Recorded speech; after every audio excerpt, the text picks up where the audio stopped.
ஜோதிட நண்பர்கள் அனைவருக்கும் வணக்கம்.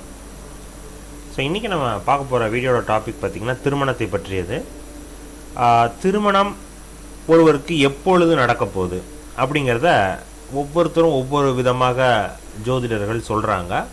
ஆனால் எல்லோரும் ஒரு இடத்துல கனெக்ட் ஆகிவாங்க. எந்த இடத்துல? எல்லாருக்கும் அந்த திருமண பாவகாதிபதி அல்லது சுக்கிரன், இந்த கனெக்ஷன்ஸ் எப்போ ஒரு தசாபுத்தியோடு வருதோ அந்த காலகட்டம் திருமணத்திற்கான காலகட்டம். இது எல்லா ஜோதிடர்களும் ஒத்துக்குவாங்க. ஓகேவா? அப்படி இருந்துமே பார்த்தீங்கன்னா சில பேருக்கு திருமணம் நடக்க மாட்டேங்குது. சரிங்களா? அப்போ இதுக்குள்ளே எந்த இடத்துல தான் எரர் இருக்குது, அதை எப்படி கண்டுபிடிக்கிறது, எப்போ ஒருத்தருக்கு எக்ஸாக்டாக திருமணம் அப்படிங்கிறத நம்ம ஜோதிட விளக்கத்தின் மூலமாக நம்ம இந்த வீடியோலாம் பார்க்க போகிறோம். 2 உதாரண ஜாதகத்தோடு 2 பேரும் ஒரே ஊரில் பிறந்திருக்காங்க. 2 பேர்த்தினுடைய ஜாதகமுமே பலமான ஜாதகம். இந்த ஜோதிட விதிகளில் இந்த 2 பேர்த்தினுடைய ஜாதகமும் இருக்குது. ஆனால் ஒருவருக்கு கிட்டத்தட்ட 35 வயசில் திருமணம் நடக்குது. 35 வயசுன்னு வச்சுக்கோமே, 34 எண்டு அப்போ திருமணம் நடக்குது. ஒருத்தருக்கு 22 வயசுலேயே திருமணம் நடக்குது. அப்போ அதற்கான காரணம் என்ன? அப்போ ஜோசியம் ஒரு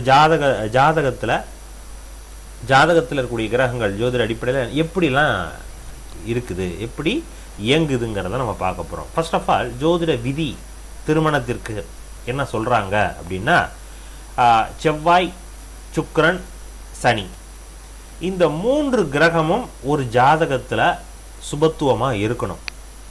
அப்படி இருந்ததுன்னா அவர்களுக்கு இளமை காலங்களிலே திருமணம். இது ஃபஸ்ட்டு விதி.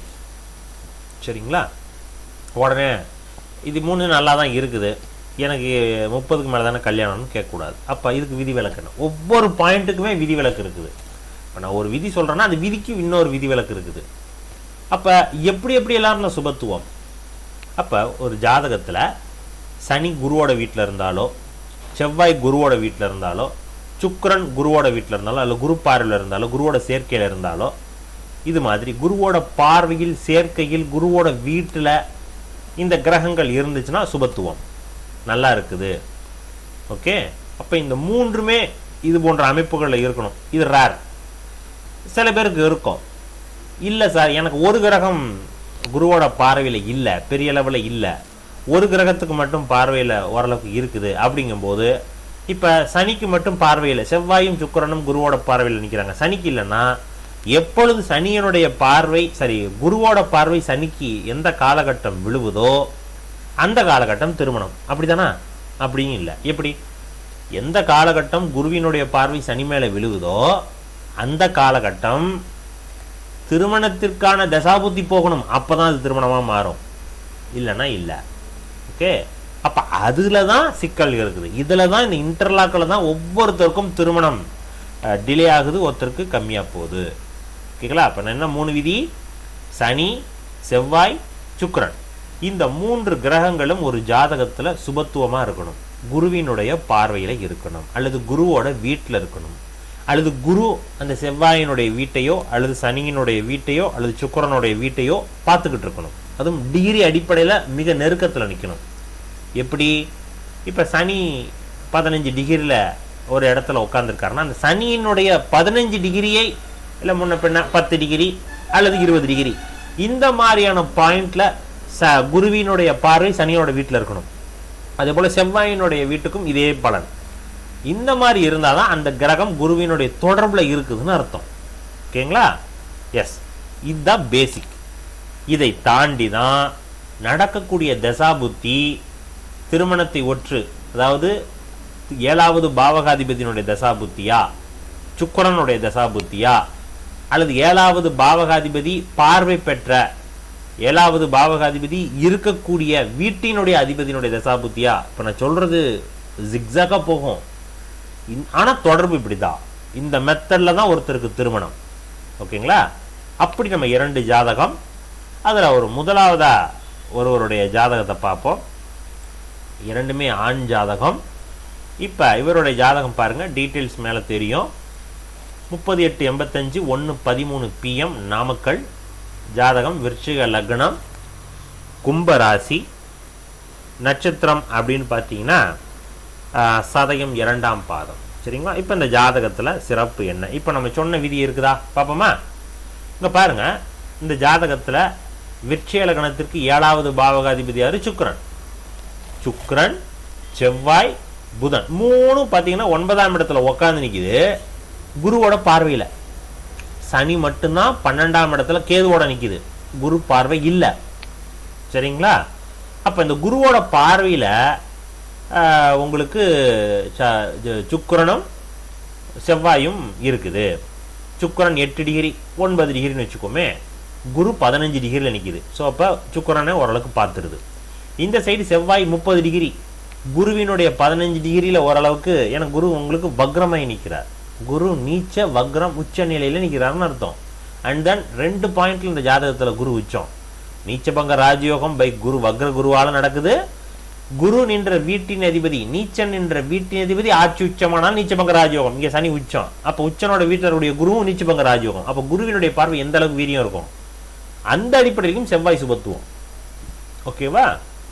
இந்த 2 பாயிண்ட். அப்போ சுக்கிரனும் பலமானிக்குது, செவ்வாயும் பலமானிக்குது பை குருவினால.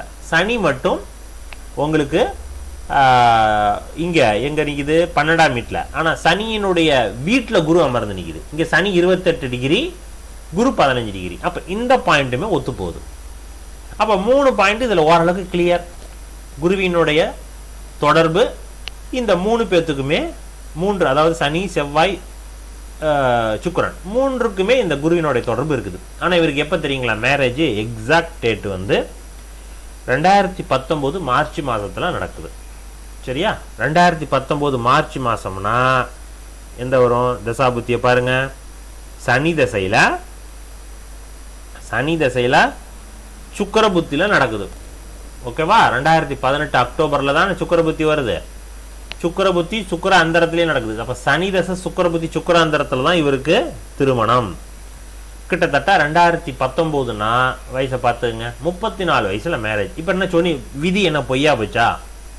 இப்போ நான் சொன்ன விதிகள் எல்லாம் பொய்யா? இல்லை, கரெக்டு. ஏன்னா இன்னொரு ஜாதகத்தை சொல்லும் போது அப்படின்னு கரெக்டாக நிற்கும். இப்போ 2க்குமே ஒரே விதி தான் இருக்குது. ஆனால் ஒருத்தருக்கு லேட்டாக நடக்குது, ஒருத்தருக்கு சீக்கிரமாக நடக்குது. அந்த ஜாதகத்தை எக்ஸ்பிளைன் பண்ணுறேன். அப்போ எந்த இடத்துல மிஸ்டேக் அப்படின்னா, இப்போ வாங்க, எந்த இடத்துல மிஸ்டேக்கு? கிரகத்தினுடைய தொடர்பு, இந்த இடத்துல தான் மிஸ்டேக் இருக்குது. ஓகேவா? எந்த இடம்? இங்கே பாருங்க, இந்த பாயிண்ட். இந்த நட்சத்திர அதிபதி இருக்கார் பார்த்தீங்களா, இதில் தான் ப்ராப்ளம் இருக்குது.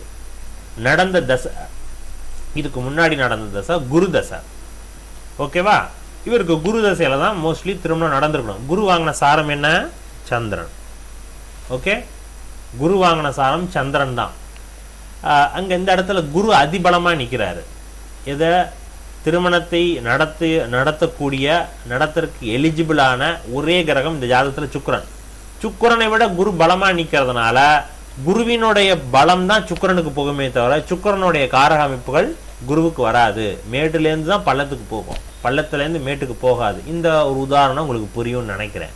இங்கே சுக்கிரனுடைய பலம் 9வது வீட்டில், பகை வீட்டில், பகை கிரகம் செவ்வாயோட, சந்திர அதியோகத்தில் பகை கிரகம் குருவால் நிற்கிது. அப்போ அங்கே சுக்கிரன் இருக்கிறார், உசுரோட இருக்கிறார், ரொம்ப பலமாக இல்லை. அப்போ இந்த இடத்துல குரு தசை பெரிய அளவில் அந்த திருமணத்தை நடத்தி வைக்க விடலை. மேட்டிலேருந்து பள்ளத்துக்கு தான் தண்ணி போகும். அந்த அடிப்படையில் இங்கே குரு பலமாக நிற்கிறார், சுக்கிரன் ஓரளவுக்கு பலவீனமாக நிற்கிறார். குரு தசை தடை பண்ணுது. சரி, சனி தசை ஏன் பண்ணல? சனி தசையை சனி தசை தான் பண்ணிச்சு. சனி தசை சனி புத்திலேயே பண்ணணும், பண்ணாமல் போயிருக்கு. சனி குருசாரமாக இங்கே நிற்கிது. சனி நின்ற வீட்டின் அதிபதி யாரு? சுக்கிரன். இங்கேயும் பார்த்தீங்கன்னா சனி உச்சமாக நிற்கிறாரு. சனி தசை சனி புத்திங்கும் போது சனியினுடைய வீட்டு ஆதிபத்திய பலன்கள் தான் அது நடக்கும். வீடு வாங்குறது, வாகனங்கள் வாங்குறது, ஓகேவா, வேலை நிமித்தமாக இடமாற்றம் கொடுக்கறது, ஆன்மீக சுற்றுலா போகிறது, இது போன்ற விஷயங்கள் இவருக்கு நடந்தது. இவரை பற்றி எனக்கு நல்லா தெரியும். ஸோ அதனால் இந்த சனி புத்தியிலையும் இவருக்கு அப்படி தான் நடந்துச்சு. புதன் புத்தியில் சொல்லவே தேவையில்ல, சம்பந்தமே கிடையாது. கேது புத்தி எகைன் மறுபடியும் கேது புத்தி உங்களுக்கு எப்படி இருக்கும்? அங்கே பாருங்கள், கேது புத்தியும் சனியோட தானே உட்காந்துருக்கு. இப்போ நான் சொன்ன புத்திகள் அப்படியே ஃபாலோ பண்ணிக்கிட்டே வரணும். கேது புத்தியும் சுக்கிரனோட வீட்டில் தான் நிற்கிது. அப்போ கேது புத்தியிலையும் கொடுத்துருக்கணும்ல, கேதுவும் சுக்கிரனோட வீட்டில் தான் நிற்கிது. சரிங்களா? இங்கே சுக்கிரனும் கேதுவும் சனியும் பார்த்தீங்கன்னா 10 டிகிரி இடைவெளியில் நிற்கிறாங்க. ஓகே, ஸோ அதனால் இங்கே கேது 18 டிகிரி, சுக்கிரன் 8 டிகிரி. நல்லா பாருங்கள், கேதுவுக்கும் சுக்கிரனுக்குமான இடைவெளியும் 10 டிகிரி விலகல் இருக்குது. அவ்வளோவா பலம் இல்லை. கோச்சாரத்துலேயும் குருவினுடைய தொடர்பு இல்லை ஒன்று. அதனால் சுக்கிர புத்தி டைரெக்டாக உள்ளே வரும்பொழுது, சுக்கிர புத்தி சுக்கிராந்திரன் உள்ளே வந்த உடனே அது திருமணத்தை பண்ணி வைக்குது. சரிங்களா? இவர் ஒரு பெரிய ஒரு போஸ்டிங்கில் ஒர்க் பண்ணுறாரு. ஐ திங்க் ஒரு எல்என்டியில் ஒர்க் பண்ணிகிட்டு இருக்கும்போது நல்லா தெரியும். அதுக்கப்புறம் 2 கம்பெனி சேஞ்ச் பண்ணிட்டாருன்னு நினைக்கிறேன். நல்ல சேலரியில் ஒர்க் பண்ணுறாரு. பெங்களூரில் ஒர்க் பண்ணார். இப்போ எகெயின் மறுபடியும் சென்னைக்கே வந்துட்டார். உயர்தரமான ஜாதகம். இவருக்கு வந்த மனைவியும் ரொம்ப பிரைட்டாக, ரொம்ப அழகான, அப்படியே அவருக்கு கான்ட்ராஸ்டாக இருக்கும். இவருக்கும் இவருடைய மனைவியோட ஜாதகம் நான் பார்த்துருக்குறேன். அப்படியே தோசை பிரட்டி போட்ட மாதிரி இருக்கும். இந்த பௌர்ணமி யோகா அமைப்பு அப்படியே அவங்களுக்கும் இருக்கும். அவ்வளோ ஒரு 2 பேரும் மேட் ஃபார் ஈச் அதர் மாதிரி ஒரு ஜாதகம் 2 பேர்த்துக்குமே இருக்கும். கலர்லேயும் காண்ட்ரா, அவங்க ரொம்ப அழகாக சிகப்பாக இருப்பாங்க, இவர் கொஞ்சம் டல்லாக இருப்பார். ஸோ அந்த அடிப்படையில் ஒரு சூப்பரான ஜாதகம். ஆனால் லேட் மேரேஜ். ஆனால் எல்லா விதிகளும் பொருந்துது. குரு பார்வையில் சுக்கிரன், செவ்வாய், சனியும் இங்கே சுபத்துவமாக நிற்கிறார். இந்த அடிப்படையில் இந்த படம் நடக்குது. சரிங்களா? இந்த ஜாதகத்தை மறுபடியும் நீங்கள் பார்த்துக்குங்க. நீங்கள் இப்போ அடுத்த ஜாதகம் பார்க்கலாம். அடுத்த ஜாதகம் என்ன அப்படின்னா, இவருக்கு 22 வயசுலேயே திருமணம். அப்போ அவரோட ஜாதகத்திலும் இதே விதி பொருந்தி வரணும்ல. அங்கே என்ன மிஸ்டேக் ஆணிச்சு அப்படின்னு பார்க்கலாமா? அவருடைய ஜாதகம் என்ன அப்படிங்கிறத இந்த பாருங்கள், கொண்டாடுறேன். ஸ்க்ரீனில் வரும் பாருங்கள். ஜஸ்ட் ஒரு நிமிஷம்.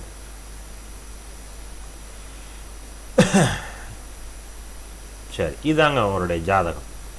25/12/93 9:45 AM நாமக்கல்.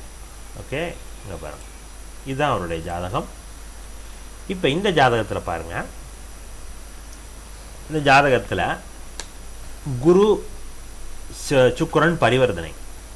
இப்போ இங்கே குரு சுக்கிரன் பரிவர்த்தனைனால சுக்கிரனோட வீட்டில் குரு அமர்ந்து நிற்கிறார், குருவோட வீட்டில் சுக்கிரன் அமர்ந்து நிற்குது. அது ஒன்று டிக்கு. செவ்வாயும் குருவோட வீட்டில் தான் நிற்குது. அப்போ அதுவும் ஓகே. குருவோட பார்வை சனிக்கு இருக்குது. சரிங்களா? கிட்டத்தட்ட 12 டிகிரி விலகல். அது ஒன்றும் பெரிய அளவில் இல்லைனாலும் கண்டிப்பாக சனியினுடைய வீட்டை குரு பார்க்குறது, அதுவும் சூப்பர். அப்போ 3 ஆப்ஷன் இந்த ஜாதகத்துக்கு கிளியர். இப்போ நம்ம முன்னாடி பார்த்த ஜாதகத்திலையும் குரு பார்த்த 3 கிரகமும் பலமாக தான் நிற்கிது. இந்த ஜாதகத்திலையும் குரு பார்த்த 3 கிரகமும் நிற்கிது. இப்போ இந்த ஜாதகத்தில் உள்ள குரு பார்வை விட அந்த ஜாதகத்தில் குரு நீச்சபங்க ராஜயோகம் உச்ச பலனில் நிற்கிது. அதனால தான் அவர் நல்ல சேலரியில் ஹை பொசிஷனில் பெரிய லெவலில் நிற்கிறார். இவர் அந்த அளவுக்கு இல்லை. ஆனால் இந்த ஜாதகம் ரொம்ப துடிப்பாகவும் வேகமாகவும் இயங்கக்கூடிய ஜாதகம். மகர லக்னம். இவரை பற்றி நமக்கு தெரியும் ஓரளவுக்கு. ஓகே, ரொம்ப துடிப்பாகவும் ரொம்பவுமே எப்போவுமே ஒரு ஹாப்பி மூமெண்ட்லேயே இருக்கக்கூடிய ஒரு நபர் இவர். எப்பயுமே ரொம்ப டல் அடிச்சிக்க மாட்டார். எல்லாம் பார்த்துக்கலாம், எல்லாம் செஞ்சுக்கலாம் இப்படிங்கிற மாதிரியான ஒரு நபர் இவர். இவருக்கு 22 வயசுலேயே இவருக்கு திருமணம். ஆண் ஜாதகம். அப்போ ஒரு ஜாதகத்தில் ஆண் ஜாதகத்துக்கு கூட 22 வயசில் திருமணம் நடக்குமா? இந்த காலகட்டத்திலையும் அப்படி இருக்கா? ரொம்ப ரேர் ஆச்சே. அந்த ரேர் தான் இது.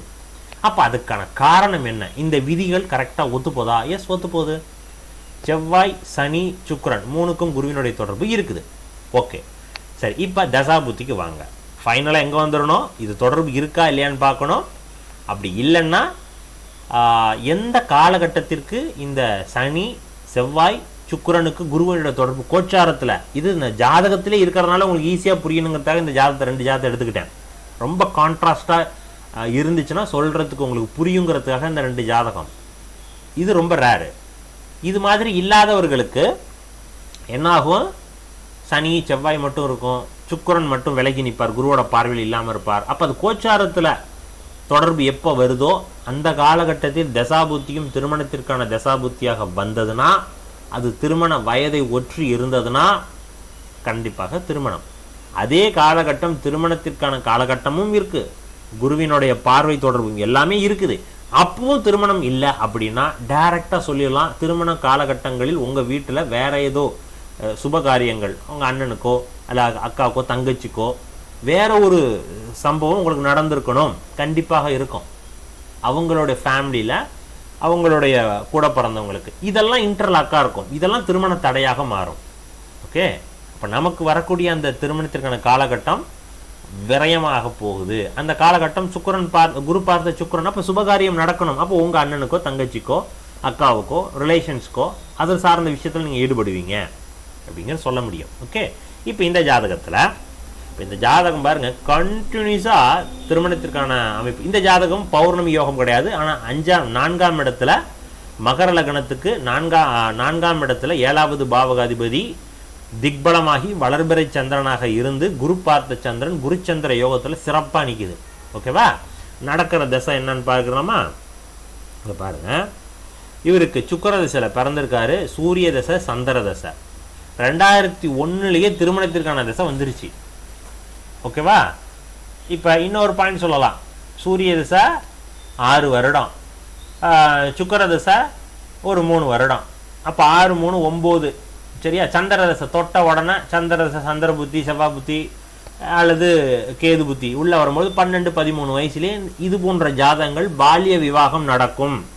சின்ன வயசில் நடந்திருக்கும். சரியா? அப்போ திருமணத்தை ஒற்றி தசா புத்தி அந்த காலகட்டம் வந்துருச்சுன்னா போதும். ஜாதகத்தில் குரு சுக்கிரன் சனி செவ்வாய் இதனுடைய தொடர்பு இருந்து இது போன்ற இளமை காலங்களிலே வந்துச்சுன்னா அவங்களுக்குலாம் பால்ய விவாகம் அசால்ட்டாக சொல்லிடலாம். அப்போ இந்த காலகட்டம் காலம் தேசம் ஸ்ருதி வர்த்தமானம் எந்த காலகட்டத்திற்கு நம்ம பதில் சொல்கிறோம், இந்த காலகட்டத்திற்கு அது இல்லாத பட்சத்தில் இவருக்கு 21 வயது வரைக்கும் வெயிட் பண்ணுறாங்க. ஆனால் தசை என்ன போகுது? சந்திர தசை 2001 2011. ஓகேவா? புரியுதுங்களா? இந்த பாருங்கள், 2001 2011 இது திருமணத்திற்கான காலகட்டம். அடுத்தது செவ்வாய் தசை 2011 2018 இதுவும் திருமணத்திற்கான காலகட்டம். இந்த செவ்வாய் திசையில் தான் அவருக்கு திருமணம் நடக்குது. அப்போ கண்டினியூஸாக திருமணத்திற்கான திசை. எப்படி சார் செவ்வாய் திசையில் திருமணங்கிறீங்க? இப்போ வாங்க ஜாதகத்துக்கு போகலாமா? இங்கே பாருங்க, செவ்வாய் 12 தான் மறைஞ்சு நிற்கிறார். குருவோட வீட்டில் நல்லா நிற்கிது. ஆனால் செவ்வாயினுடைய வீட்டில் தான் 7வது பாவகாதிபதி சந்திரன் நிற்கிறார். அப்போ சந்திரனுடைய வேலையை செய்வதற்கு செவ்வாய் எலிஜிபிளாக இருக்கிறார். அப்போ திருமணத்தை கொடுப்பதற்கு செவ்வாய் எலிஜிபிளாக இருக்கிறார். செவ்வாய் தசை எப்போ ஸ்டார்ட் ஆகுது? வயதை பாருங்க, 2011. சரியா? இவருக்கு 2011 ஸ்டார்ட் ஆகுது. இவருக்கு 2013 வந்தால் தான் 20 வயசே முடியும். அப்போ இன்னும் 2 வயசு கம்மி. அப்போ 2011 இவருக்கு 18 வயசு. ஆனால் அப்பவும் திருமணத்திற்கான காலகட்டம் இருக்குது. செவ்வாய் தசை செவ்வாய் புத்தியிலே திருமணத்திற்கான காலகட்டம் உண்டு. நான் சொல்லுவேன்ல, ஒருத்தருக்கு திருமணத்திற்கான காலகட்டம் 30-40 வரும் சார். எந்த காலகட்டத்தை நம்ம சூஸ் பண்ணுறோங்கிறதா ரொம்ப முக்கியம் அப்படின்னு நான் சொல்லுவேன்.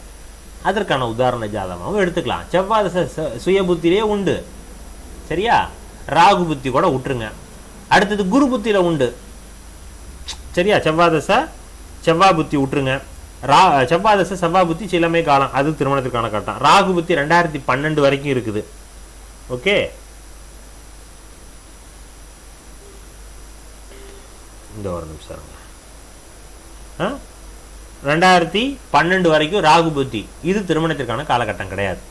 சரி, அடுத்தது 2012 2013 குரு புத்தி இது திருமணத்திற்கான காலகட்டம் தானே? ஏன்? சந்திரன் பார்த்த குருச்சந்திர யோகத்தில் நிற்குது. அப்போ குரு புத்தி சந்திர திசையில் செவ்வாய் திசையில் குரு புத்தி திருமணத்தை பண்ணி வைக்கணும். இங்கே செவ்வாயும் குருவும் செவ்வாயும் சுக்கிரனும் பரிவர்த்தனை. அதனாலேயும் குரு புத்தி திருமணத்தை பண்ணி வைக்கணும். 2013 செப்டம்பர் வரைக்கும். இவருக்கு டிசம்பர் வந்தாதான் 23 22 முடியுது. 23 அந்த காலகட்டம் தான் 20 முடியுது. 20 வயசுலேயே திருமணத்திற்கான காலகட்டம் எவ்வளோ வருது பாருங்க. அடுத்து சனி புத்தி கிடையாது, புதன் புத்தி கிடையாது. 2015 வரைக்கும் மேரேஜ் கிடையாது. 2015 அக்டோபரில் கேது புத்தி உள்ள வருது பாருங்க. ஓகே, இந்த காலகட்டம் திருமணத்திற்கான காலகட்டம் 2015 அக்டோபர்லேருந்து. ஸோ இப்போ இந்த காலகட்டம் இவருக்கு 22 23 வயசு வந்துடுது. இப்போ 2015லேருந்தே இவருக்கு திருமணம் பண்ணலான்ட்டு. இவர் தான் மூத்த பையன், அதனால் நோ இஷ்யூ. இவருக்கு கீழே ஒரு தம்பி தான் நினைக்கிறேன், தங்கச்சி கிடையாது. ஸோ அதனால் எந்த ஒரு இடர்பாடுகளும் கிடையாது. இவருக்கு சொந்த அத்தை பொண்ணாக யாரோ தான் கல்யாணம் பண்ணாங்க. லவ் மேரேஜ் தான் பண்ணார். ரொம்ப பிடிச்ச மாதிரியான 2 பேரும் கப்புள். இளம் வயதிலேயே கிட்டத்தட்ட 5-6 வருஷமாக லவ் பண்ணிட்டு இருந்தாங்க. சின்ன ஸ்கூல் படிக்கிறதுலேருந்து லவ் பண்ணிட்டு இருந்திருக்காங்க. கரெக்டாக அந்த ஏஜ் வர வரைக்கும் வெயிட் பண்ணியிருக்காங்க. இப்போ இவருக்கே 22 23, அந்த பொண்ணுக்கு 4 வயசு டிஃப்ரெண்ட் இருக்குது. அப்போ அவங்க ஸ்கூல் படிச்சுட்டு இருந்திருப்பாங்க. இந்த ஒரு காரணத்தினால தான் அந்த திருமணத்திற்கான காலகட்டம் வந்துமே என்ன ஆகுது, நடத்த விடாமல் தடுக்குது. அப்போ நான் என்ன சொல்கிறேன், திருமணத்திற்கான காலகட்டம் வந்தால் மட்டும் போதாது, அந்த காலகட்டம் எந்த ஒரு இடர்பாடுகளும் இல்லாமல் இருக்கணும். ஏஜ் கரெக்டாக இருக்கணும், அரசாங்கம் சொல்லக்கூடிய அந்த ஏஜுக்கு லிமிட்டேஷனுக்குள்ளே இருக்கணும். அண்ணன் தம்பி அக்கா தங்கச்சி இது போன்ற விஷயங்கள் இல்லாமல் இருக்கணும். அன்றைய காலகட்டம் பொருள் நாசம் இல்லாமல், வீட்டில் செலவுகள் இல்லாமல், அப்பா அம்மாவுக்கு உடம்பு சரியில்லாமல், இது போன்ற விஷயங்கள் எதுவும் இல்லாமல் இருக்கும்போது தான் அது திருமணமாக முடியுது. இவ்வளோ இன்டர்லாக் இருக்குது. ஓகே, ஸோ அப்போ இவருக்கு 2015 திருமணத்திற்கான காலகட்டம். ஆனால் 2016 தான் இவருக்கும் சுக்கரபுத்தி தொட்ட உடனே மேரேஜ். சரிங்களா? ஸோ அதனால் அப்போ இவருக்கு மட்டும் அந்த கண்டினியூஸாக இருந்ததுக்கான காரணம் இப்போ வாங்க, இப்போ இந்த கிரகசாரத்தில் பாருங்கள், இங்கே பாருங்கள், இதுதான் முக்கியம். ஓகே, இப்போ இந்த ஜாதகத்தில் எந்தெந்த கிரகம்லாம் திருமணத்தை பண்ணி வைக்கும்? செவ்வாய் பண்ணி வைப்பார், சந்திரன் ஆல்ரெடி இருக்கிறாரு, சூரியன் பண்ணி வைப்பார். ஏன் சூரியன் கேது சாரம். ஓகே, கேதுங்கிறது சுக்கரனோட வீட்டில் நிற்கிறனால கண்டிப்பாக சூரியனும் பண்ணி வைப்பார். புதன் கூட வாய்ப்பு உண்டு, புதன் கேது சாரம் தான். ஓகே, ஆனால் அவர் 6வது பாவத்தோட நேரடி தொடர்பு, அந்த ஒரு பாயிண்ட் இல்லை. அடுத்ததாக பார்த்தீங்கன்னா சூரியனும் அதே போன்றதான், ஆனால் அவர் அஷ்டமாதிபதி, அந்த ஒரு பாயிண்ட்லேயும் நெகட்டிவ் படங்கள் தர்றதுக்கான வாய்ப்பு குறைவு. ரைட். அடுத்தது குரு பண்ணி வைப்பார், குருச்சந்திர யோகத்தில். சுக்கரன் இயல்பாகவே திருமணத்துக்கான காரகரகம் உண்டு. சனி பண்ணுறதுக்கு வாய்ப்பு இல்லை, ராகு பண்ணுறதுக்கு வாய்ப்பு இல்லை, கேது இயல்பாக பண்ணுவார். ஸோ கண்டினியூஸாக ஒரு 2-3 கிரகங்கள்லாம் தொடர்பு இல்லை. ஓகேவா? மற்ற எல்லாமே தொடர்பில் நிற்கிது. இளம் வயதிலேயே திருமணத்திற்கான அந்த தசாபுத்தி பலமாக நிற்கிது. சார் சனி பார்த்த சந்திரன் தானே சார், இங்கே சனிக்கு சந்திரனுக்கு ஏதாவது பார்வை இருக்கா? சனி எத்தனை டிகிரி? 2 டிகிரி. சந்திரன் 25 டிகிரி நிற்கிது. ஸோ அதனால் சனி சந்திரனை பார்க்கவே இல்லை. 7ஆம் இடம் ரொம்ப தெளிவாக நிற்கிது. 2ஆம் இடத்துல சனி இருக்கிறதுனால தாரதோஷம் கிடையாது. அவர் 2ஆம் இடத்தில் சனி இருந்தாலும் குரு பார்க்குது 2ஆம் இடத்தை. சரிங்களா? நல்ல ஒரு வேலையாள், ரொம்ப நுணுக்கமாக வேலை செய்யக்கூடிய நபர், ஆனால் ஒரு பெரிய உயரத்துக்கு இல்லை. இப்போ நான் முன்னாடி உள்ள ஜாதகத்தில் அது ஒரு பௌர்ணமி யோகம், ஆனால் லேட் மேரேஜ். இவருக்கு இளம் வயதிலேயே மேரேஜ், 22-23 வயசுலேயே மேரேஜ், அதற்கான தசாபுத்தி வருது. இதுவும் குருச்சந்திர யோகம், சூப்பரான ஜாதகம். பணத்துக்கு ஒன்றும் பெரிய கஷ்டம் கிடையாது, எப்பவுமே காசு இருக்குதான். ஆனால் அவருக்கு இருக்கக்கூடிய அமைப்பு இவரோட கம்மியாக இருக்குது. ஓகே, ஆனால் விதி இதுதான். எது? சனி செவ்வாய் சுக்கிரன். இது குருவினுடைய வீட்டிலையோ குருவினுடைய பார்வையிலையோ, அல்லது சனி செவ்வாய் சுக்கிரன் வேறு எங்கே வேணாலும் இருந்துட்டு போகுது, அது எந்த டிகிரியில் அமர்ந்து நிற்குதோ அதே டிகிரியை ஒற்று +or-10 டிகிரியை குரு பார்க்கணும் அவருடைய வீட்டை. ஓகேவா? சுக்கிரன் கடகத்தில் நிற்கிறார். சரிங்களா? சுக்கிரன் கடகத்தில் நிற்கிறார், துலாத்தில் குரு நிற்கிறாரு. இப்போ இது சுக்கிரன் சுபத்துவம், குருவினால சுபத்துவம்னு எடுத்துக்கணும். எப்படி? சுக்கிரன் கடகத்தில் நிற்கிறார், 10 டிகிரியில் நிற்கிறாருன்னா, அதே 10 டிகிரியில் குரு துலாத்திலேயோ இல்லை ரிஷபத்திலேயோ இருந்தாருன்னா அந்த வீடு, சுக்கிரனுடைய வீடு குருவினால சுபத்துவம் ஆகுது. அப்போ சுக்கிரனுடைய வீடு குருவினுடைய கலப்புனால சுபத்துவம் ஆகிறதுனால இங்கே சுக்கிரன் அதுக்கு எலிஜிபிள் ஆகிறார். திருமணத்தை நல்ல விதமாக பண்ணுவதற்கு நான் ரெடி அப்படின்னு சொல்கிறாரு. அதுதான் சுக்கிரனுடைய குரு பார்த்த சுக்கிரன். குருவினுடைய தொடர்பு எப்படி வேணாலும் இருக்கலாம், நேரடியாக பார்க்கணுங்கிற அவசியம் கிடையாது, இணையணும்னு அவசியம் கிடையாது. இது போன்ற அமைப்புகளும் திருமணத்தை கொடுக்கும். சரிங்களா? ரொம்ப நுணுக்கமாக நான் சொல்லியிருக்கிறேன். ஸோ இது போன்ற விஷயத்தில் தான் ஒவ்வொருத்தருக்கும் மிஸ்மேட்ச் ஆகிட்டே இருக்கும். எல்லாம் கிரக சேர்க்கை இருக்கும், தசாபுத்தி ஒத்து போகாது, தசாபுத்தி ஒத்து போகும், குரு பார்வை இல்லாமல் போகும். சரியா?